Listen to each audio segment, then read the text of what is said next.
Mãe, você não está mais em condições de decidir nada. Assine logo esses papéis. Quando ouvi meu próprio filho dizer isso, senti como se o chão tivesse se aberto sob meus pés. Aquelas palavras não eram apenas duras, eram uma sentença, como se eu tivesse deixado de ser gente e me tornado um peso que precisava ser administrado. No fundo do peito, algo se partiu com um estalo tão alto que só eu pude ouvir. Era como se alguém tivesse apagado a luz da minha casa e me deixado sozinha, tateando no escuro, tentando entender onde tudo começou a desmoronar. E é por isso que hoje eu preciso te perguntar: você já imaginou ouvir da boca de quem você criou, alimentou e amou por uma vida inteira que você não serve mais para decidir a própria sorte? Já imaginou ser tratada como um objeto descartável por quem deveria te proteger? Se você já presenciou algo parecido ou conhece alguém que passou por isso, deixe seu comentário dizendo de onde você está assistindo. E se nunca viveu nada semelhante, deixe um like e se inscreva no canal para acompanhar histórias que revelam o que muitas famílias escondem atrás de portas fechadas. Meu nome é Maria Souza, tenho 68 anos, e até aquela manhã eu acreditava que minha família estava longe de qualquer tragédia. Eu morava com meu marido Antônio, um homem de 70 anos que sempre foi meu porto seguro, e levávamos uma vida simples, tranquila, construída com sacrifício e anos de trabalho honesto. Mas tudo mudou no dia em que nosso filho Carlos e a esposa dele, Larissa, bateram à nossa porta com sorrisos largos demais e notícias que pareciam um presente, mas tinham sabor de veneno. Foi assim que começou a maior luta da minha vida. E nada poderia me preparar para o que eu descobriria em seguida. Eu ainda me lembro do silêncio daquela manhã. Um silêncio tão estranho que parecia anunciar algo que eu não conseguiria compreender de imediato. O sol entrava pela janela da cozinha, iluminando a mesa de madeira que Antônio e eu carregávamos desde o nosso primeiro apartamento. Eu estava preparando café quando ouvi batidas na porta. 3 batidas rápidas, ritmadas, como se quem estivesse do outro lado não tivesse paciência para esperar.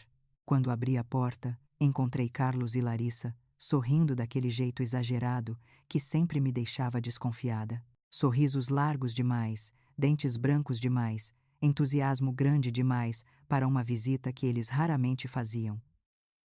Carlos me deu um beijo na testa e disse com uma alegria que não combinava com ele: Mãe, acordamos cedo e decidimos vir ver vocês. Eu sorri por educação, não por vontade. Carlos nunca acordava cedo, nem quando era criança. E Larissa, bem, Larissa só sorria assim quando queria alguma coisa. Sempre percebi isso. Talvez porque sou mãe, e mães têm um radar natural para mentiras disfarçadas de carinho. Antônio apareceu na sala enxugando as mãos em um pano. Estava consertando um armário do corredor. Ele gostava de trabalhar com as mãos. Dizia que o som da madeira o acalmava. Aos 70 anos continuava firme, atento, observador, e justamente por isso meu coração doeu quando reparei que, ao ver nossos visitantes, os ombros dele ficaram tensos. Ele percebeu o que eu também tinha percebido. Algo estava errado naquela visita. Eles entraram sem pedir licença, como se já fossem donos daquele espaço. Carlos se sentou no sofá. Larissa ocupou a poltrona ao lado e cruzou as pernas com aquele ar de importância que ela adorava exibir. Eu trouxe café, mas ninguém bebeu. Eles estavam inquietos demais para saborear qualquer coisa. Foi Larissa quem abriu a conversa, usando aquela voz melosa que nunca soava sincera. Mãe, pai, a gente veio falar de uma coisa muito importante, algo para o bem de vocês. Ela olhou para Carlos como se esperasse aprovação. Ele assentiu, e então ela abriu uma pasta cheia de papéis. Aquilo me deu um frio na barriga. Documentos nunca significam notícia boa quando chegam junto com sorrisos falsos. Carlos pigarreou e começou a falar como se estivesse apresentando um projeto no trabalho. Mãe, pai, vocês já não estão ficando jovens. A casa é grande, tem muita manutenção, e a saúde do pai está delicada. Antônio levantou o olhar na hora. Delicada. O homem que cortava grama, subia escadas e carregava sacos de ferramentas todos os dias era chamado de frágil pelo próprio filho. Mas antes que Antônio pudesse responder, Larissa continuou. Nós conversamos com o Dr. Renato Farias. Ele disse que o pai precisa de cuidados especiais e que não é justo a mãe carregar tudo sozinha. O café quase caiu da minha mão. Cuidados especiais. Eu virei para Antônio. Ele estava tão surpreso quanto eu. Ele nunca consultou esse médico para nada além de uma gripe anos atrás. E foi aí que Larissa fez o anúncio que mudou tudo. Nós encontramos um lugar perfeito para vocês. Um residencial maravilhoso. Residencial Aurora. É quase um resort. Com médicos, enfermeiros, alimentação especial, passeios. Eu já tinha ouvido falar desse lugar, e não de um jeito bom. Vizinhos comentavam que era caríssimo. Eu sabia que custava cerca de R$ 4.000 por pessoa por mês. O salário de Carlos não cobria nem metade disso. Então perguntei com a voz mais calma que consegui: e quem vai pagar isso tudo? Larissa e Carlos trocaram um olhar rápido, um daqueles olhares que dizem mais do que palavras. Carlos respirou fundo. A gente pensou em vender a casa. Meu corpo inteiro gelou. A nossa casa. A casa pela qual trabalhamos a vida inteira. A casa onde criamos nosso filho. A casa onde enterramos sonhos e plantamos outros tantos. Casa que era parte de nós. Eu me mantive em pé porque minhas pernas se recusavam a fraquejar diante deles. E Carlos continuou, como se estivesse explicando algo óbvio. A casa está no melhor bairro, vale muito. A venda pagaria o residencial por muitos anos e sobraria dinheiro para vocês viverem com conforto. Eu senti Antônio se levantar atrás de mim. Ele falou devagar, cada palavra carregada de firmeza. Nós não vamos vender nada. E não vamos para residencial nenhum. Larissa perdeu o sorriso. Um segundo antes ela parecia um anúncio de perfume. No instante seguinte, parecia uma porta de aço fria e dura. Então, ela abriu outra pasta e espalhou papéis sobre a mesa. Poderes de representação, transferência de bens, autorização médica. Tudo ali, preparado. Enquanto eu observava incrédula, ela disse: não queremos que vocês assinem sem entender, mas vocês precisam aceitar. É o melhor. Antônio bateu a mão na mesa. Não assinamos nada. Carlos se levantou também. Pai, vocês não estão mais em condição de tomar decisões grandes. A frase caiu no ar como uma lâmina. Eu senti o golpe dentro do peito. Eu, incapaz de decidir. Eu, reduzida a um fardo. Eu tentei respirar fundo, mas Larissa já estava com o celular na mão. Doutor Renato. Sim. Eles estão confusos e os sintomas pioraram. Pode vir avaliá-los. Meu sangue ferveu. Sintomas, confusão. Ela estava dizendo ao médico que estávamos perdendo a lucidez. Era tudo um teatro, uma armadilha. Antônio se aproximou de mim e disse com calma: Maria, vamos buscar aquela caixa de fotos. Lembra? Eu entendi na hora. Era o nosso código, o sinal de que precisávamos conversar longe deles. Descemos as escadas para o porão. Eu ainda estava tomada pela raiva e pelo choque quando ouvi o som metálico da fechadura. Corri até a porta, tranqueada, por dentro. E a voz de Larissa veio abafada lá do alto. É para o bem de vocês. O doutor está chegando. Melhor esperar aí. Senti meu coração bater tão forte que parecia tentar fugir do meu peito. Eles tinham nos trancado. Na nossa própria casa, nosso próprio filho, como se fôssemos prisioneiros perigosos. Eu bati na porta, gritei o nome de Carlos, implorei. Nada. Só silêncio. Antônio segurou meus ombros e fez meus olhos encontrarem os dele. Maria, calma. Eles não sabem o que há atrás desta parede. Eu arregalei os olhos. Atrás da parede. Ele repetiu com voz baixa. Chegou a hora. E ali, naquele porão escuro, com o coração despedaçado pelo filho que criei, eu percebi que meu marido escondia segredos há décadas. Segredos que mudariam tudo o que eu pensava saber sobre a nossa vida. E assim terminou a manhã, que tirou minha paz e abriu a porta para a verdade. Uma verdade que eu jamais poderia imaginar. O que Antônio estava prestes a me mostrar mudaria não só o meu destino, mas o destino de toda a nossa família. E a partir daquele instante, eu soube que nada seria como antes. Quando Antônio disse aquelas palavras enigmáticas no porão, eu senti meu coração parar por um segundo. Ele olhou para mim com um misto de urgência e serenidade, como se já soubesse exatamente o que estava prestes a acontecer. Eu não entendia nada, mas reconhecia aquele olhar. Era o mesmo olhar que ele tinha quando algo perigoso estava perto demais. Antônio caminhou até a parede de tijolos no fundo do porão, um pedaço de parede velha, aparentemente sem importância, onde eu achava que só havia infiltração e poeira acumulada ao longo dos anos. Ele passou a mão devagar sobre os tijolos, como se estivesse procurando alguma coisa. Por um instante, achei que o choque de sermos trancados tinha mexido com a cabeça dele. Mas então ouvi um clique suave, um som tão sutil que parecia ter vindo de dentro da própria parede. Com um empurrão leve, um bloco inteiro de tijolos se deslocou e uma parte da parede abriu como uma porta secreta. O ar frio que saiu dali tinha cheiro de metal guardado e lembranças antigas. Eu fiquei sem fôlego. Antônio me olhou e disse com calma: Maria, chegou a hora de você saber a verdade. Entramos na pequena sala escondida.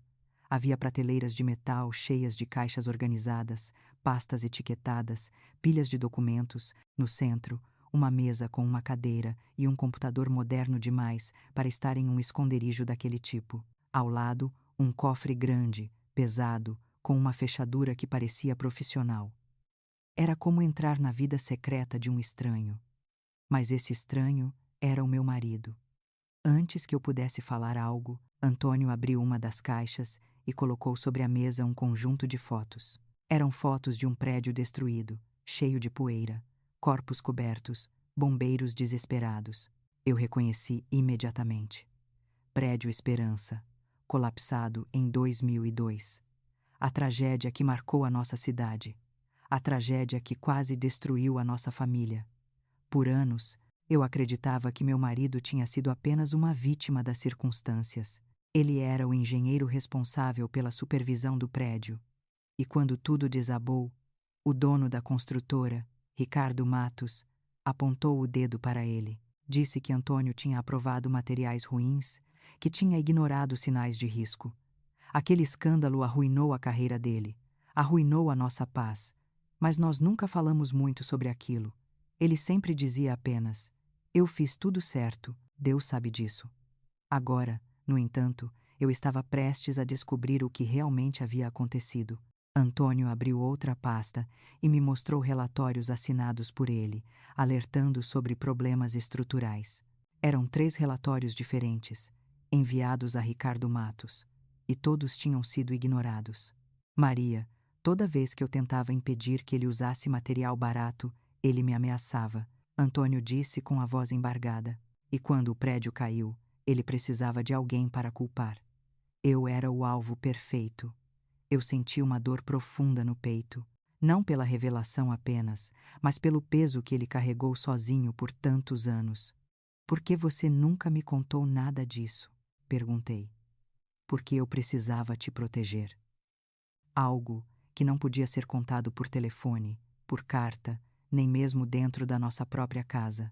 Foi então que ele abriu o cofre. De dentro, tirou um telefone diferente, um telefone pesado, com antena, daqueles que se vê apenas em filmes sobre espiões. Maria, este é um telefone via satélite, não pode ser rastreado. Ele discou um número de memória. Depois de 2 toques, uma voz feminina respondeu. Agente Helena Duarte. Quem fala? Antônio falou com firmeza. Chegou a hora. Protocolo Esperança. O silêncio do outro lado durou menos de 1 segundo. Entendido. Equipes a caminho. 45 minutos. Desliguei meus olhos de Antônio e olhei para o telefone. Meu marido estava falando com a Polícia Federal. Meu marido tinha um bunker secreto. Meu marido tinha provas que poderiam derrubar um império. Por um momento, minha cabeça rodou. Tudo que eu acreditava sobre a minha vida, sobre o homem com quem vivi 45 anos, estava sendo desmontado diante dos meus olhos como um castelo de areia em maré alta, e a pior parte ainda estava por vir. Antônio abriu um arquivo enorme no computador. Fotos, gravações, documentos, extratos, contratos falsificados, depoimentos de funcionários da construtora. A cada clique, uma nova verdade assustadora surgia. E então, ele abriu um vídeo. Era o nosso filho, Carlos, falando com alguém ao telefone, dizendo que precisava urgentemente de dinheiro. Falando sobre apostadores, ameaças, prazos. E então, A frase que me cortou a alma. Eu vou conseguir o dinheiro. Meus pais têm uma casa. Eu só preciso de um jeito de controlar as finanças deles. Eu senti minhas pernas fraquejarem. Carlos, meu filho, o menino que eu carreguei no colo, que eu acolhi quando teve febre alta, que eu defendi na escola quando disseram que ele era pequeno demais para jogar futebol. Aquele menino agora dizia a estranhos que precisava tomar a nossa casa, o nosso lar. Meu peito se encheu de uma dor tão profunda que parecia uma pedra girando dentro das minhas costelas. E é aqui que eu quero te perguntar, olhando nos seus olhos, como se nós duas estivéssemos sentadas na mesma mesa.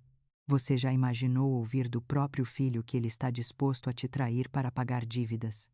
Se você já passou por algo assim, ou conhece alguém que viveu algo semelhante, me diga nos comentários de onde você está assistindo. E se nunca viveu nada parecido, deixe um like. Assim eu sei que ainda existem famílias que permanecem unidas mesmo nos momentos mais difíceis. Voltei o olhar para Antônio. Ele continuava mostrando documentos, mas agora eu já não conseguia enxergar direito. Meus olhos estavam cheios de lágrimas. Antônio então abriu a última gaveta e tirou algo que eu não esperava. Uma mochila. Dentro dela havia cópias de tudo, todas as provas. Maria, se algo acontecer comigo, você leva isso para a Polícia Federal. Eu quase gritei.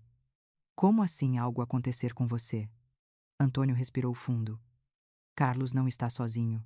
Ele se envolveu com gente perigosa, gente que trabalha para Ricardo Matos. E eles querem essas provas tanto quanto querem nos silenciar. Se eles entrarem por aquela porta, alguém tem que ficar para impedi-los de levar tudo. Eu senti um frio na alma. Você está dizendo que vai ficar aqui sozinho? Perguntei com a voz falhando. Ele me abraçou forte. Maria, eu vivi 23 anos guardando isso. Eu posso ficar mais alguns minutos. Foi então que escutamos passos, pesados, acima de nós. Depois, a voz de Larissa. Doutor Renato, eles estão aí embaixo. Venha. Eles estão muito confusos e agressivos. Agressivos. Era assim que ela ia justificar quando nos levassem. Como se fôssemos animais. Como se fôssemos loucos. Antônio me guiou até o canto do bunker. Havia outra porta de metal, estreita, quase invisível. Um túnel. Saída de emergência. Levava até a garagem da família Ribeiro, 3 casas para o lado. Ele colocou a mochila nas minhas mãos. A voz dele tremia, mas os olhos estavam firmes. Vá, Maria. Agora. Eu sacudi a cabeça. Eu não vou te deixar aqui. Os passos ficaram mais fortes, mais próximos. Podíamos ouvir as vozes. Eles estavam abrindo a porta do porão. Antônio segurou meu rosto entre as mãos. Eu nunca te pedi nada impossível. Mas agora eu preciso pedir. Vá. Eu chorei. Chorei como não chorava desde o enterro da minha mãe. Mas eu sabia que ele estava certo. Eu sabia que se ficasse, nós dois morreríamos ali. Entrando no túnel, virei para olhar para ele uma última vez. Ele sorriu. Um sorriso leve, cansado, mas cheio de amor. Vá, Maria. E lembre-se, eu te amo mais do que a verdade que eu escondi. A porta do túnel fechou atrás de mim no instante em que ouvi a voz de Carlos dizendo: Pai, vamos encerrar isso de uma vez. E naquele segundo, enquanto eu engatinhava pelo túnel escuro com a mochila apertada contra o peito, eu tive certeza. A verdade que Antônio guardou por 23 anos estava apenas começando a mostrar suas consequências. E eu não fazia ideia do que ainda estava por vir. O túnel era estreito e úmido. Enquanto eu engatinhava, sentia a terra fria grudando nos meus joelhos e o ar ficando cada vez mais pesado. A cada metro percorrido, meu coração batia como se tentasse me avisar que eu estava deixando para trás não apenas a casa em que vivi a vida toda, mas talvez também o homem com quem dividi 45 anos da minha existência. Eu segurava a mochila com tanta força que minhas mãos ficaram dormentes. Atrás de mim, ainda ecoavam as vozes abafadas. Eu ouvi meu filho, meu próprio filho, Carlos. Pai, vamos encerrar isso de uma vez. A frase dele ainda martelava na minha cabeça como se estivesse presa ali, repetindo e repetindo, enquanto eu engatinhava pelo túnel escuro. Era impossível acreditar que aquela voz dura, fria, Fosse do menino que um dia fazia questão de me acordar cedo no Dia das Mães, para me entregar flores de papel crepom que ele mesmo fazia. Quando finalmente vi a pequena claridade da saída, respirei fundo, tentando controlar o tremor das minhas mãos. O túnel dava acesso ao piso de concreto da garagem da família Ribeiro. Eu empurrei a tampa com esforço e senti o ar da noite invadir meus pulmões como um sopro inesperado de liberdade misturado ao gosto amargo do medo. Ao sair, minhas pernas falharam. Por há pouco desabei ali mesmo, mas braços firmes me seguraram. 2 pessoas, uniformes escuros. Colete preto com letras amarelas. Polícia Federal. Uma mulher se aproximou rapidamente, cabelos presos, olhar firme, uma calma que parecia impossível diante do caos que eu sabia que estava acontecendo a poucos metros dali. Sou a agente Helena Duarte. Maria, você está segura agora. Eu tentei falar, mas minha voz saiu trêmula demais para ser compreendida. E o Antônio? Perguntei. Ou talvez implorei, nem sei ao certo. Ela trocou um olhar rápido com outro agente. Ele está lá dentro. Nossos homens estão entrando pela frente. Vamos retirá-lo. Senti meu peito apertar. Retirá-lo. A palavra soava como uma promessa e uma incerteza ao mesmo tempo. A agente Helena ajudou a me levantar. Venha comigo. Precisamos tirar você daqui antes que eles tentem alcançar o túnel. E precisamos da pasta que você trouxe. É fundamental. Eu entreguei a mochila, mas meu olhar estava preso na direção da minha casa. Mesmo de longe, dava para ouvir passos, portas batendo, gritos, algo sendo derrubado. E então, como se o mundo tivesse segurado o fôlego por alguns segundos, ouvi o som que transformaria a minha vida em uma colisão entre desastre e salvação. Sirenes. Muitas sirenes. Carros da Polícia Federal, viaturas da polícia local, ambulâncias. As luzes vermelhas e azuis refletiam nas paredes das casas do bairro, como se a rua inteira estivesse pegando fogo. Vizinhos começaram a sair para ver o que estava acontecendo. Eu apenas fiquei ali, paralisada, permitindo que a realidade me esmagasse. A agente Helena falou comigo enquanto caminhávamos rápido para a viatura. Maria, o que está acontecendo dentro daquela casa é gravíssimo. Mas conseguimos chegar a tempo. Tudo que você e Antônio guardaram está prestes a derrubar gente muito poderosa. Minha respiração falhou. Eu não queria saber de poderosa nenhuma. Eu queria o Antônio. Quando chegamos à viatura, outro agente veio correndo. Entraram no porão. Estamos ouvindo gritos. O marido dela está respondendo. Ele está vivo. Eu precisei apoiar a mão no carro para não cair. Meu corpo inteiro enfraqueceu. Ele está vivo. Eu fechei os olhos e deixei uma lágrima silenciosa escorrer. Parte de mim ainda não acreditava. Parte de mim tinha certeza de que esse pesadelo só terminaria quando eu visse Antônio com meus próprios olhos. A agente Helena abriu a porta da viatura e me convidou a entrar. Você precisa ficar aqui por segurança. Vamos resolver tudo lá dentro. Enquanto eu esperava, tentando acalmar meu coração, pude ouvir o barulho de coisas sendo quebradas, correria, ordens gritadas, portas arrombadas. Era como se meu lar tivesse se transformado em cenário de guerra. Minutos depois de um silêncio tenso, alguém bateu na janela da viatura. Era um dos agentes. Encontramos os 3 homens armados. Estão detidos. E... meu marido? Perguntei imediatamente. A agente que acompanhava o homem respondeu antes dele completar. Ele está sendo trazido. Está bem. Só alguns arranhões. Eu respirei fundo. Um alívio quente percorreu meu corpo. Mas o alívio durou pouco. Fizeram silêncio entre si por alguns segundos. E o meu filho? Perguntei com a voz mais baixa que já usei na minha vida. Ninguém respondeu de imediato. Foi então que a agente Helena colocou a mão no meu ombro. Carlos está sendo levado para a viatura. Ele está detido por sequestro, tentativa de fraude e associação com organização criminosa. Senti meu peito desabar como se tivesse levado um golpe invisível. Carlos, meu menino, meu filho.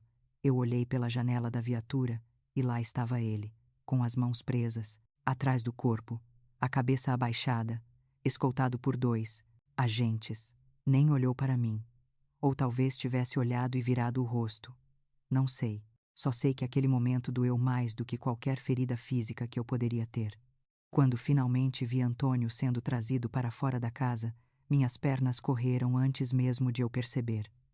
Ele estava suado, cansado, um pequeno corte na sobrancelha, mas vivo, e isso era tudo que importava. Ele me abraçou forte, eu senti as mãos dele tremerem. Maria, eu achei que não fosse te ver de novo. Eu não consegui responder, apenas chorei no ombro dele. O abraço dele era minha casa, mesmo quando a nossa casa real estava destruída. Um tempo depois, a agente Helena pediu que nos sentássemos em um canto mais afastado para explicar a situação.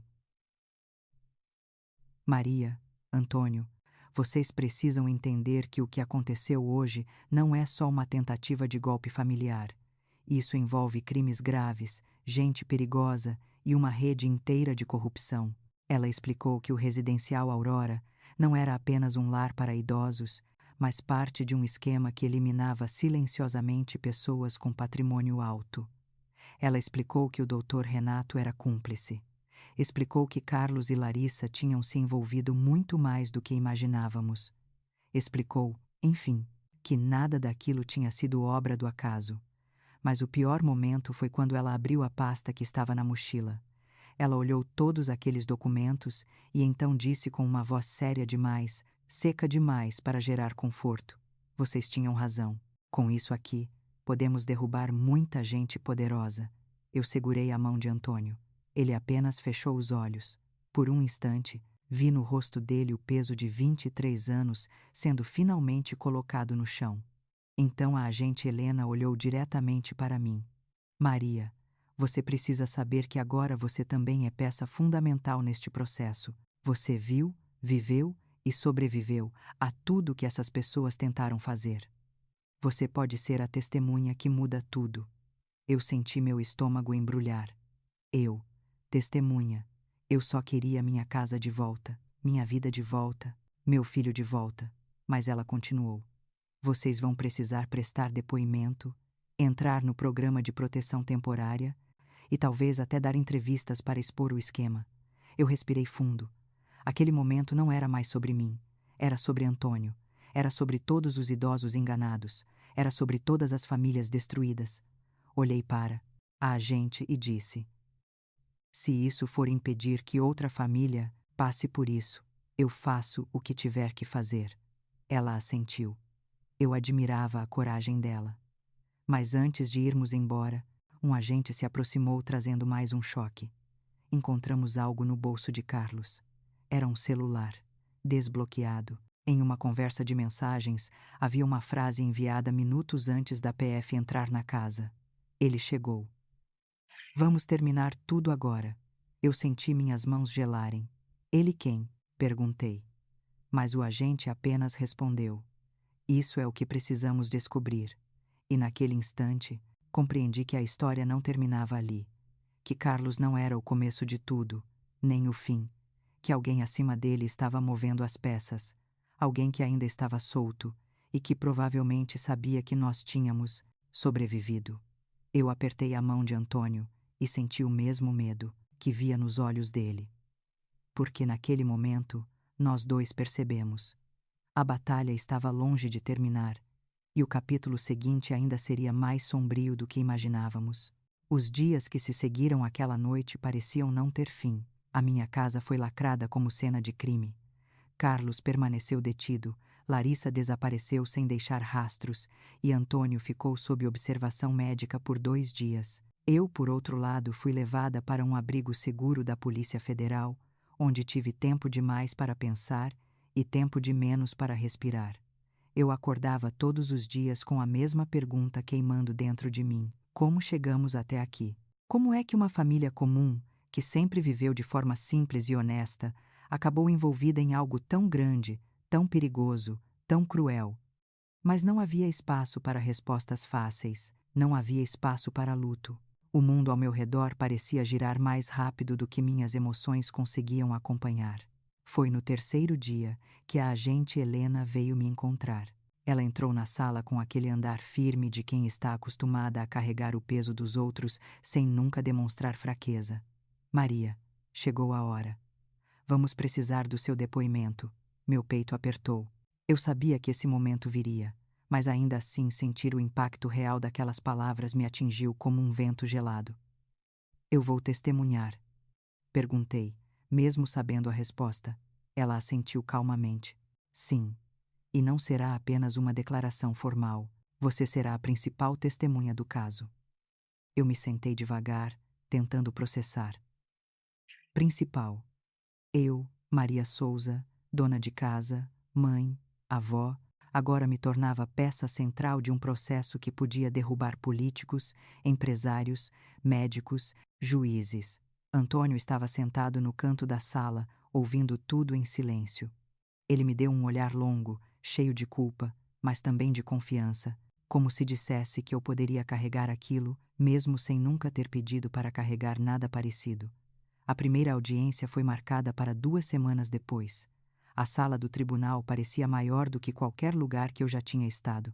As paredes brancas refletiam as luzes fortes, e a mesa do juiz ficava tão alta que dava a sensação de que nós, lá embaixo, éramos apenas peças pequenas em um tabuleiro gigantesco.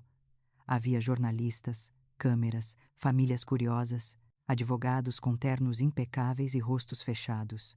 A sensação era de que eu tinha sido colocada sob um holofote que expunha não só a minha história, mas todas as minhas cicatrizes. Quando chamaram meu nome, senti minhas pernas tremerem. Maria Souza, por favor, ao estrado. Eu caminhei como se andasse sobre areia movediça.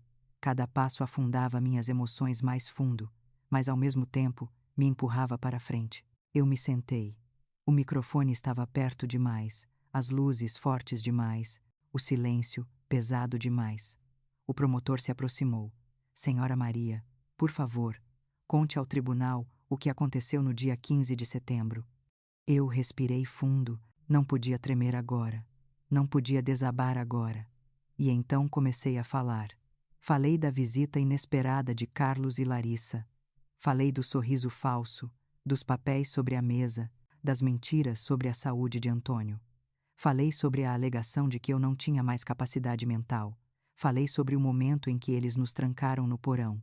Ao lembrar disso, minha voz falhou. Por um instante, perdi o ar. É estranho como algumas memórias podem arder como fogo, mesmo depois de tudo o que já passou. Mas a parte mais difícil foi falar de Carlos, meu filho, meu menino. Eu contei ao juiz sobre o vídeo, sobre o telefonema, sobre o plano para ficar com a nossa casa e nos colocar em uma instituição onde muitos idosos entravam, mas poucos saíam vivos. A cada palavra, eu sentia o tribunal inteiro se encolher. Eu mesma senti meu coração encolher, porque apesar de tudo era o meu filho, e ninguém ensina uma mãe a enterrar aquele amor. Quando terminei, senti um vazio estranho, como se cada frase tivesse arrancado um pedaço de mim, mas aquilo ainda não era o suficiente. O promotor então abriu os documentos da mochila que eu carreguei pelo túnel. Essas são as provas coletadas pelo Sr. Antônio ao longo de 23 anos, disse ele, mostrando fotos, gravações, relatórios. Cada página fazia um barulho seco ao ser virada. Era o som da verdade finalmente ganhando voz. Quando chegou a vez do advogado de defesa, porém, percebi que aquele momento também seria cruel. Senhora Maria, ele começou, não é verdade que durante todos esses anos a senhora não tinha conhecimento das atividades do seu marido? Eu fiquei em silêncio. Não é verdade que a senhora não sabia o que estava acontecendo? Não é verdade que a senhora poderia estar equivocada em relação à intenção do seu filho? Cada pergunta parecia uma facada. Mas eu não estava sozinha. Eu via Antônio na primeira fileira, os olhos fixos em mim, como se estivesse colocando todo o peso da força dele sobre meus ombros para que eu não caísse. Eu respondi firme. Eu não sabia de nada porque meu marido tentou me proteger. E quanto ao meu filho, eu não estou equivocada. Eu vi, eu ouvi, eu vivi. Não há erro quando quem tenta te destruir é a pessoa que você mesma colocou no mundo. A sala ficou em silêncio. O juiz me observou com uma expressão que não consegui decifrar. Eu sentia o sangue pulsar nas têmporas. A dor, a vergonha, o amor, o luto, tudo se misturava numa massa densa, difícil de carregar. Quando saí do estrado, minhas mãos tremiam, mas meus passos eram firmes. Era como se eu tivesse aprendido a caminhar de novo. Nos dias seguintes, os jornais começaram a falar do caso como o maior escândalo de corrupção envolvendo idosos no estado. O residencial Aurora foi fechado. O Dr. Renato começou a colaborar com a PF. Ricardo Matos, o empresário que havia destruído a vida de Antônio, foi preso. Aos poucos, nomes começaram a surgir: políticos, médicos, advogados, todos conectados ao mesmo sistema sujo que lucrava com a fragilidade de famílias como a nossa. E ainda assim, mesmo diante de tanta revelação, eu sentia que havia algo faltando, algo maior, algo mais profundo. Essa sensação se confirmou quando, numa manhã cinzenta, a agente Helena me chamou para conversar numa sala reservada. Ela parecia mais séria do que o normal. Maria, precisamos falar sobre o que descobrimos ontem à noite. Meu estômago se embrulhou. Ela continuou. Um dos envolvidos aceitou fazer um acordo e confessou que Ricardo Matos não era o líder do esquema. Eu travei. Não, era. Ela balançou a cabeça lentamente. Existe alguém acima dele. Alguém que financiava tudo. Alguém que selecionava as famílias-alvo. Alguém que controlava médicos, advogados e decisões judiciais. Minha pele ficou arrepiada. Quem? Perguntei. A agente respirou fundo. Ainda não sabemos o nome. Só sabemos como ele é chamado. Fiquei em silêncio, esperando. Ela então falou as palavras que mudariam tudo mais uma vez. Eles o chamam de o arquiteto. O chão pareceu balançar sob meus pés. Arquiteto, alguém que planejava, construía e destruía vidas como se fossem peças substituíveis. E naquele instante eu entendi. O que vivemos até ali não era o fim. Era apenas a fundação de algo muito maior. Porque, se havia um arquiteto, então havia muito mais por trás da queda de Ricardo Matos do que eu imaginava. E mais importante, o arquiteto ainda estava solto, e certamente sabia o meu nome. Quando ouvi o nome, o arquiteto saindo da boca da agente Helena, senti como se uma mão invisível tivesse apertado minha garganta. A revelação de que existia alguém acima de Ricardo Matos, alguém ainda mais poderoso, tornou tudo o que eu tinha vivido até então apenas a superfície de algo imensamente maior. E ainda assim, eu não imaginava que esse novo capítulo me levaria cara a cara com uma das pessoas mais perigosas da minha vida. Durante os dias seguintes, a Polícia Federal trabalhou sem descanso. Mandados foram emitidos, computadores foram apreendidos, contas foram rastreadas, mas quanto mais eles cavavam, mais percebia que aquela rede não se sustentava em apenas um nome. Era uma árvore inteira, uma árvore com raízes profundas demais, espalhadas demais, e que nunca apareciam à luz do dia. Foi numa tarde nublada que a agente Helena me chamou para uma reunião privada. Ela parecia exausta, como se tivesse passado noites sem dormir, mas sua postura continuava firme. Maria, precisamos conversar sobre a próxima fase da investigação e sobre o envolvimento de alguém que você conhece. Meu coração acelerou imediatamente. Eu sabia que não vinha notícia simples. Quem? Perguntei. Ela inspirou fundo antes de responder. A juíza Patrícia Nogueira. O nome dela fez minha pele arrepiar. Eu já tinha visto aquela mulher antes. Na TV, em manchetes, em decisões de grande impacto, era conhecida por sua postura rígida, sua voz calma e sua suposta dedicação à justiça. Eu nunca teria imaginado que ela poderia estar envolvida em algo tão sujo. A agente continuou. Há indícios de que Patrícia Nogueira foi responsável por aprovar dezenas de pragurinhas Saragora falaras e grisinhas, agente contra o Núvico 2, a agente detivo Curazi. Internações suspeitas em instituições como o Residencial, Aurora, e mais. Ela tem relação direta com decisões judiciais que beneficiaram Ricardo Matos. Eu me sentei devagar, tentando absorver cada palavra. Então ela assinou a ordem que teria nos enviado para aquele lugar. Perguntei. Provavelmente sim. Uma onda de raiva e incredulidade tomou conta de mim. Como uma pessoa com tanto poder poderia usar a própria caneta para decidir quem vive e quem morre? A agente Helena colocou uma pasta sobre a mesa. Maria, precisamos que você a encontre. Eu travei. Encontrar. A juíza. Eu. Na minha cabeça, isso parecia tão absurdo quanto pedir para uma senhora de quase 70 anos enfrentar um touro com as próprias mãos. Helena tentou me tranquilizar. Você não estará sozinha. A conversa será monitorada. Precisamos que ela baixe a guarda, que cometa erros, que revele o que sabe. Você é a única pessoa que pode despertar nela algum tipo de reação emocional. Por um momento, pensei em recusar. Eu já tinha enfrentado homens armados, médicos corruptos, a traição do meu filho. Mas encarar uma juíza poderosa, alguém que destruía vidas com uma assinatura silenciosa, parecia demais. Até que ouvi a voz de Antônio atrás de mim. Maria, nós chegamos até aqui juntos.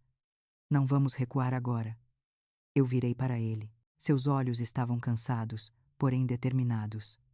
Ali, naquele olhar, encontrei a força que eu precisava. Aceitei. O encontro foi marcado para 2 dias depois, no gabinete privado da juíza. Chegar lá foi como entrar no território de alguém acostumado a mandar sem nunca ser questionado. O piso brilhava como mármore recém-polido, as paredes tinham quadros de paisagens clássicas e diplomas com molduras douradas. Parecia mais um templo de vaidade do que um escritório público. Patrícia Nogueira estava sentada atrás de uma mesa imensa, usando um blazer azul escuro e um sorriso cordial que não chegava aos olhos. Maria Souza, é uma honra recebê-la.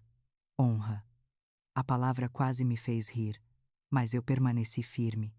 Ela pediu que eu me sentasse e ofereceu café, como se estivéssemos em uma visita de cortesia. Eu recusei. Antônio estava ao meu lado, silencioso e atento. Patrícia começou a conversa como quem conduz uma entrevista de rotina. Sinto muito por tudo o que sua família está passando. Sei que é uma situação dolorosa. Eu não quis perder tempo.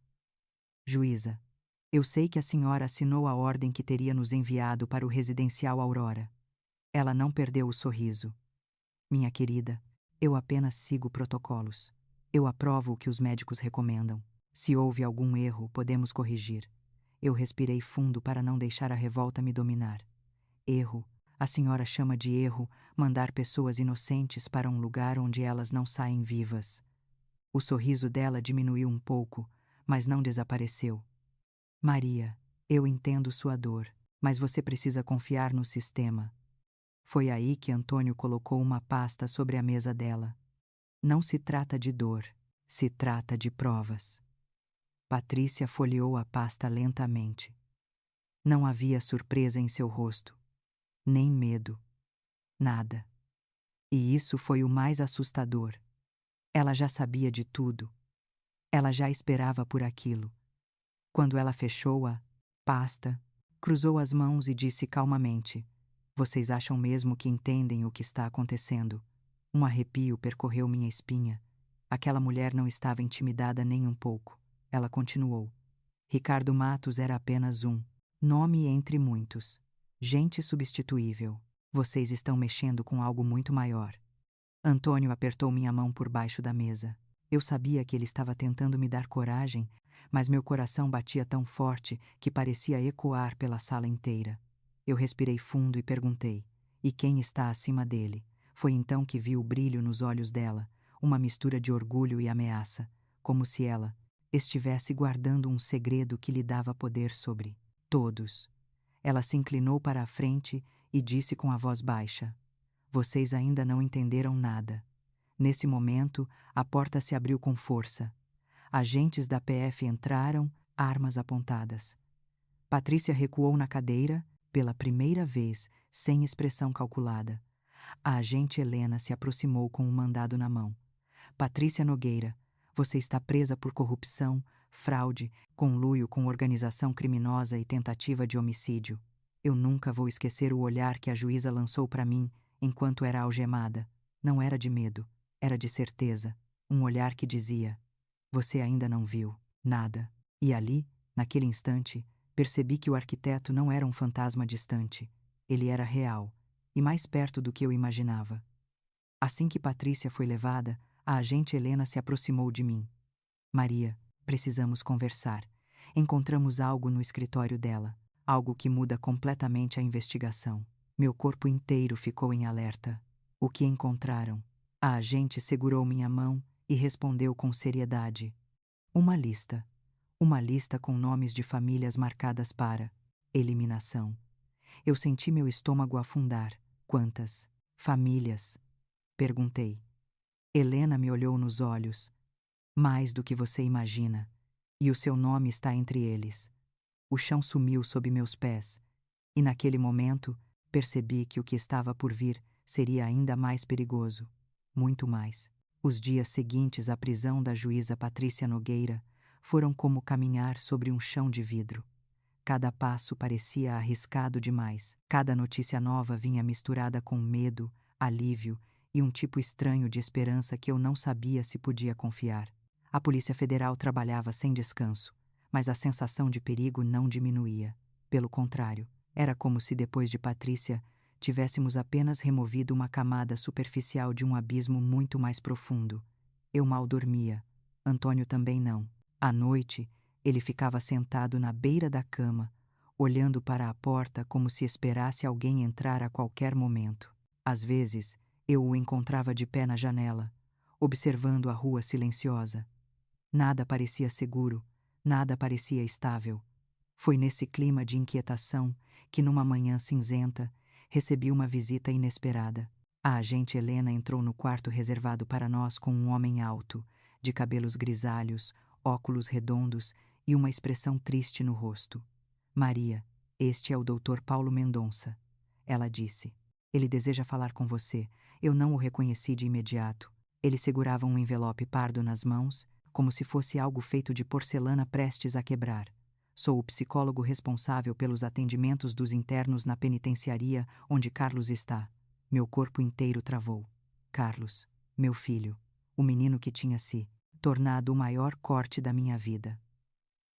Aproximou devagar, como quem não quer assustar uma pessoa ferida. Ele pediu que eu me sentasse. Eu obedeci, porque minhas pernas não tinham forças para me sustentar. Tenho algo que seu filho pediu para entregar. Ele estendeu o envelope. Meu nome escrito na frente. A letra de Carlos, a mesma letra que um dia escreveu cartinhas no Dia das Mães, dizendo que eu era a mulher mais forte do mundo. Minhas mãos tremiam ao abrir o envelope. Dentro havia 3 coisas: uma carta, uma foto e um pequeno papel com um número de telefone. Comecei pela carta. A escrita era trêmula, como se ele tivesse lutado contra cada palavra. Mai, eu sei que você provavelmente não quer ouvir nada de mim agora. Eu sei que mereço sua dor, sua raiva, sua vergonha. Não tenho como justificar o que fiz. Não tenho como apagar o que quase provoquei. Mas preciso que você saiba que eu não estava sozinho. Eu nunca estive. A frase me gelou por dentro. Continuei lendo. Eu fui manipulada por Larissa desde o início. Eu achava que era amor, mas era parte de um plano. Ela foi colocada na minha vida. Tudo fazia parte de um projeto do pai dela. Minha visão ficou turva. Larissa, a mulher que eu achei que amava meu filho, a mulher que me chamava de Mae Maria com um sorriso falso. Mas a carta continuava. Mae, eu descobri que o pai da Larissa e o homem por trás de tudo, o nome dele e Renato Nogueira. Ele e mais poderoso do que Ricardo alguma vez foi. Ele e o controlador do sistema. Ele escolhe quem deve ser eliminado. Ele financia tudo. Ele decide quais famílias são vulneráveis. Eu cerrei os dentes.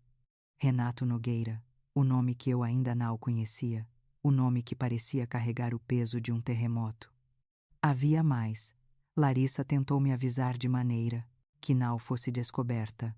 Ela tinha medo do pai. Ela disse que ele mataria qualquer um que tentasse fugir do plano. E ela me explicou que havia um homem acima de todos. O arquiteto. Meu coracal disparou. Aquele nome novamente. O arquiteto. Eu li a última parte da carta com a garganta travada. Mae, eles vão tentar silenciar vozes. Eles já sabem que vozes estão vivos. Eu fui avisado.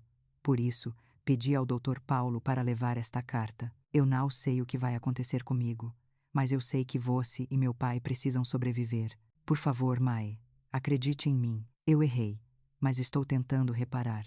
Assinado Carlos. Eu deixei a carta cair no colo. Meus olhos ardiam. E pela primeira vez desde o início de tudo, chorei não por dor, mas por luto. Luto por algo que existiu e nunca mais existiria da mesma forma. O amor de Mai e uma corda estranha. Ela se rasga, mas não se solta. A foto era ainda mais devastadora. Mostrava Larissa sentada em um restaurante. Ao lado dela, um homem bem vestido, de aproximadamente 50 anos. Elegante, frio, com um sorriso calculado. Renato Nogueira. O Dr. Paulo apontou discretamente para ele. Esse homem, Maria, e o desembargador Renato Nogueira, juiz de alto nível. Respeitado, intocável. O tipo de pessoa que nunca aparece em escândalos. Minhas mãos suaram. Eu olhei para a agente Helena. Ela parecia preocupada, mas concentrada. Maria, isso muda tudo, eu perguntei. Ele e o arquiteto.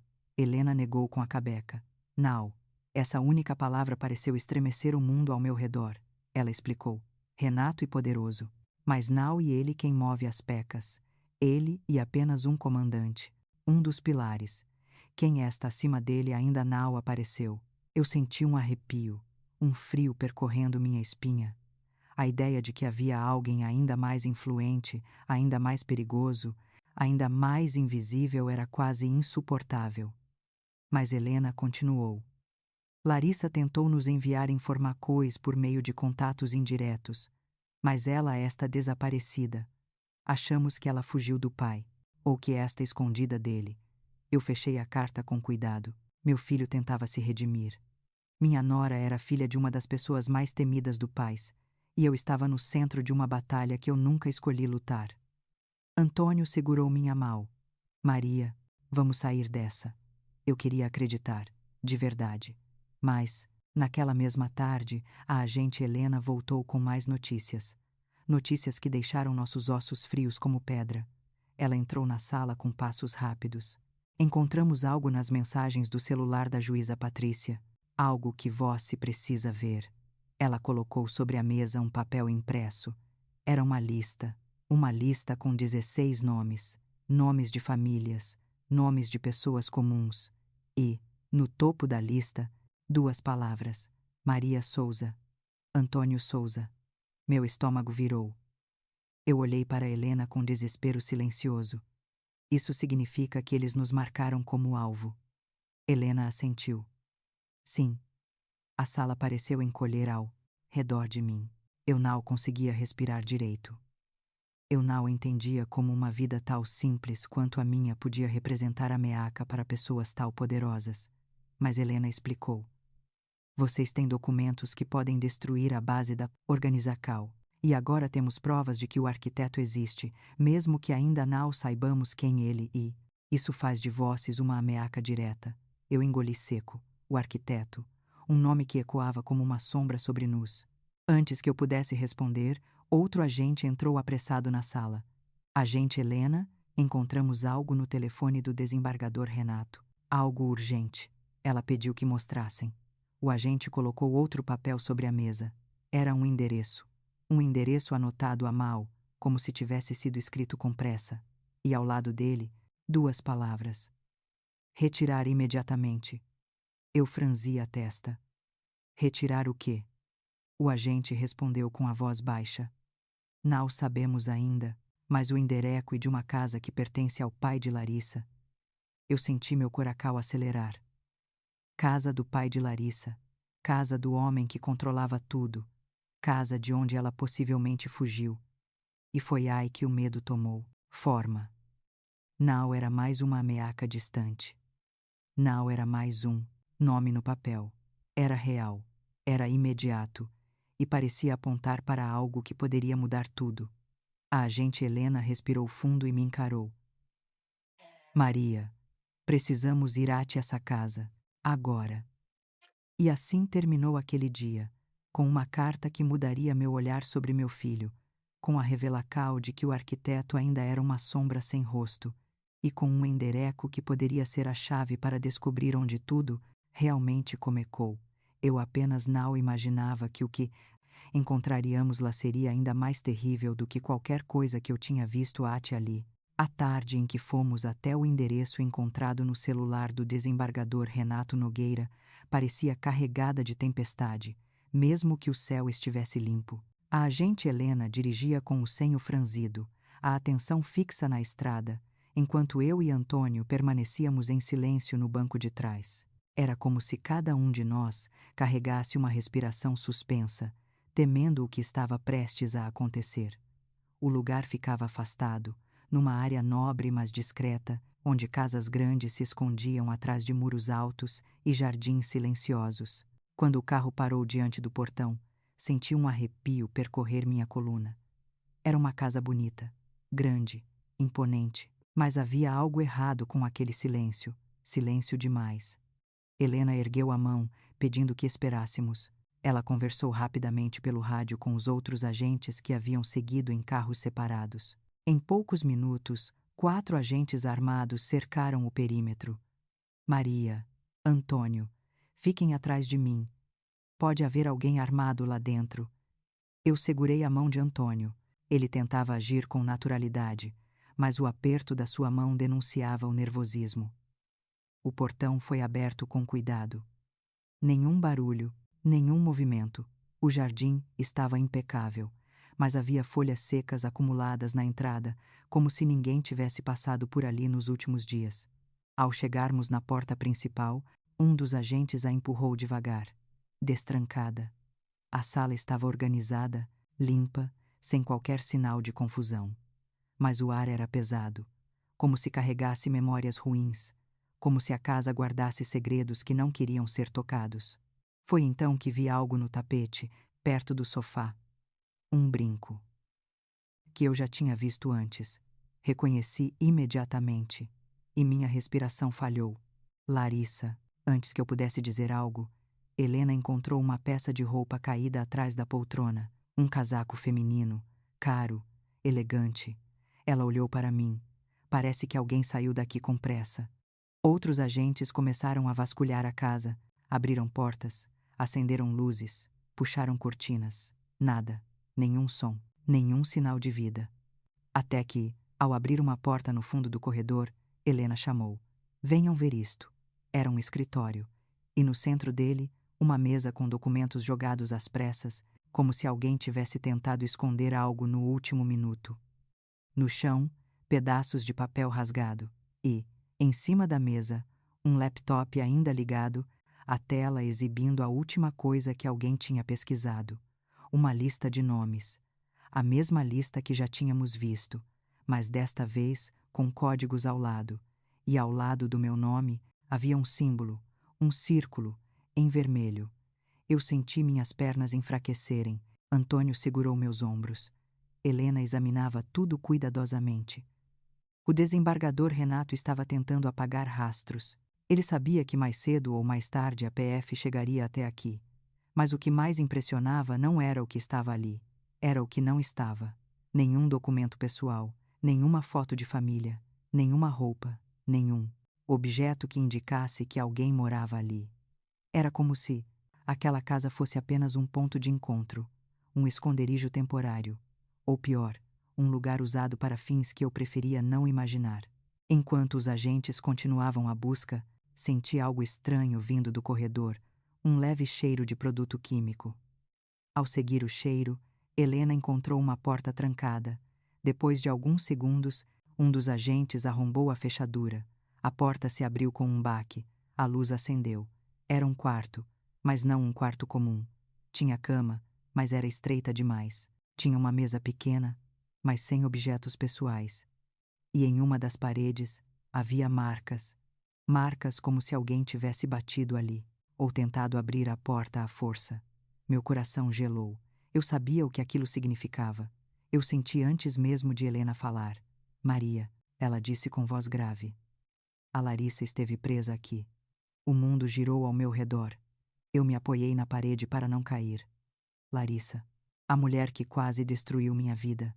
A mulher que traiu meu filho, mas também a mulher que tentou avisar, que estava com medo do próprio pai. Antônio passou o braço por cima dos meus ombros. Calma, Maria. Helena examinou o quarto com a precisão de alguém acostumada a ver o pior da humanidade. Havia sinais de que alguém tinha estado ali até pouco tempo.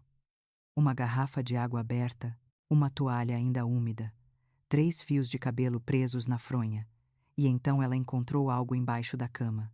Um celular quebrado, a tela estilhaçada. Mas ainda dava para ver uma parte de uma mensagem na tela bloqueada. Helena aproximou a lanterna. Não confie nele. Ele sabe.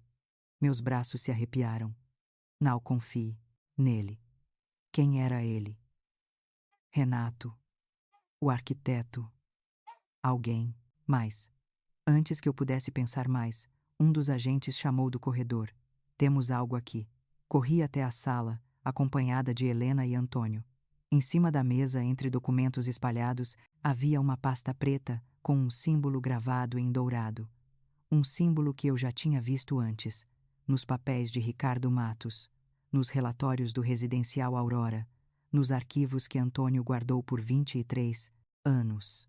Era o símbolo da organização, a marca que conectava todos eles. Helena abriu a pasta com cuidado, e dentro dela havia algo que nenhum de nós esperava. Uma foto, minha. Eu estava sentada em uma cafeteria, lendo um jornal. A foto era recente, provavelmente tirada sem que eu percebesse, e atrás da foto, escrito à mão: mover antes do fim da semana. Meu corpo inteiro tremeu. Mover, mudar, eliminar. Eu senti a garganta fechar. Eles estavam nos vigiando. Eles sabiam onde eu estava. Eles sabiam meus passos, meus horários, meus dias. Helena fechou a pasta lentamente.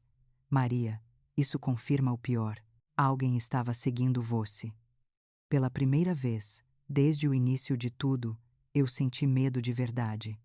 Não aquele medo confuso, de má e ferida, mas um medo que paralisa, que te faz querer desaparecer. Mas as palavras não saíam. Antônio apertou minha mão.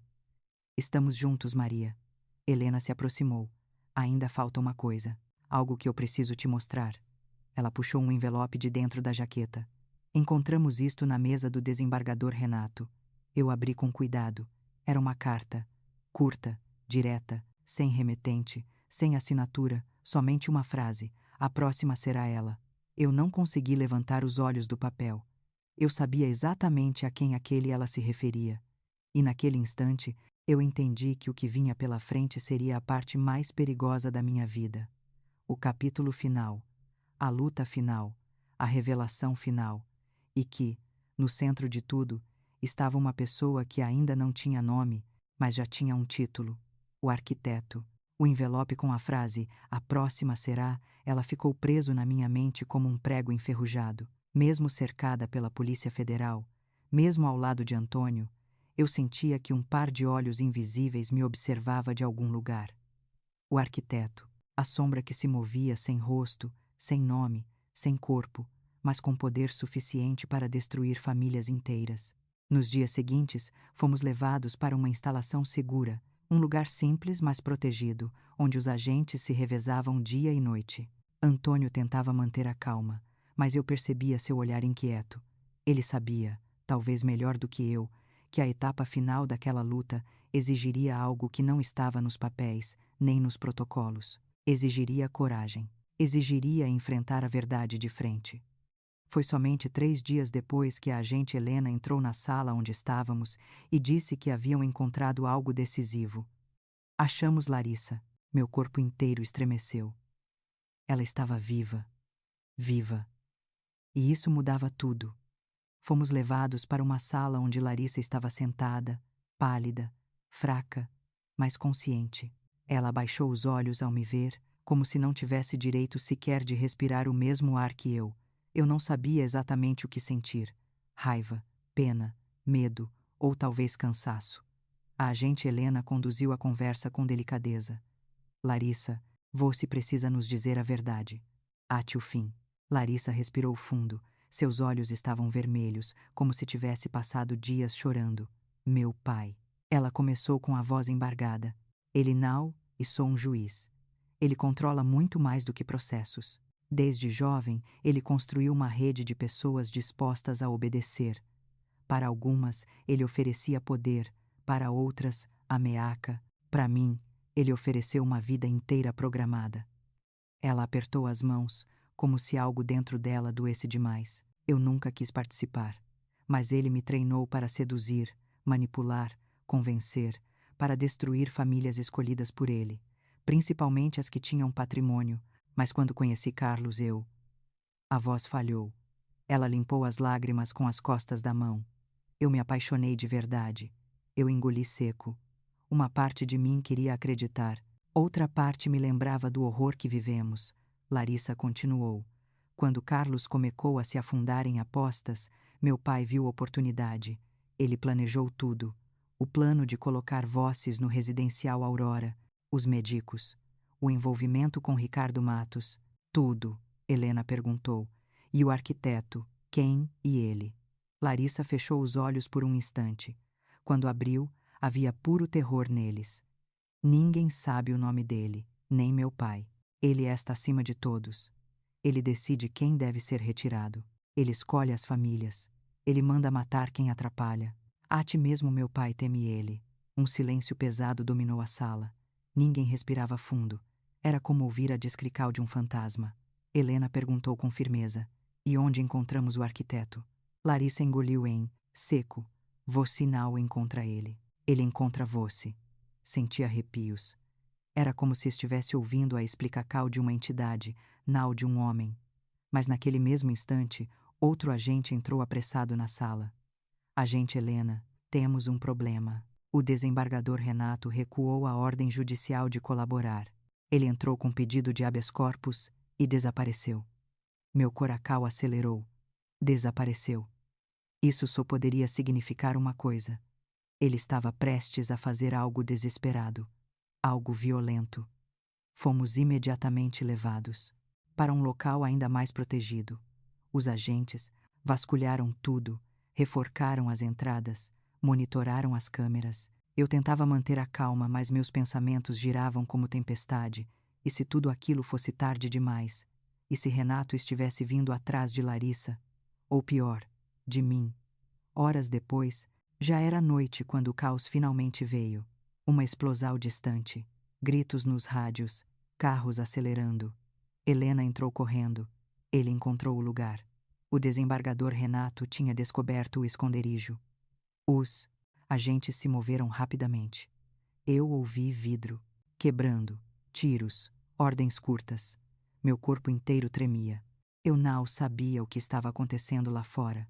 Só sabia que estava viva, por pouco. Depois de 15 minutos que pareceram uma eternidade, um agente entrou e disse: o alvo foi neutralizado. Renato Nogueira estava morto, o homem que comandava metade da rede, o homem que destruiu vidas, o homem que quase destruiu a minha. Eu senti um misto de alívio, tristeza. Tristeza por Larissa, tristeza por Carlos. Tristeza por todas as famílias que sofreram na mão daquele homem. Larissa desabou no chão, chorando. Eu não disse nada. Não havia mais nada a dizer. O silêncio daquele momento foi o fim de um ciclo de medo, de dor, de traição. Mas ao mesmo tempo, era o início de uma nova luta, porque, mesmo com Renato fora de cena, havia ainda um nome na escuridão, um nome que ninguém conhecia: o arquiteto. O julgamento final demorou meses. Eu fui chamada muitas vezes para depor, explicar, reconstruir, testemunhar. Era cansativo, mas necessário. Antônio sempre ao meu lado, Carlos colaborando para reduzir sua pena, Larissa sob proteção, lutando contra seus próprios fantasmas.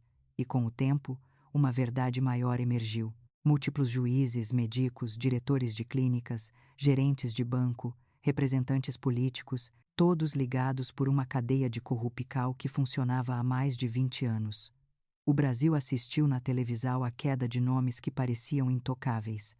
A história se espalhou como fogo. E pela primeira vez em muito tempo, senti que minha voz tinha encontrado um propósito. Eu subi em palcos. Falei com jovens, idosos, famílias. Falei do perigo de se calar.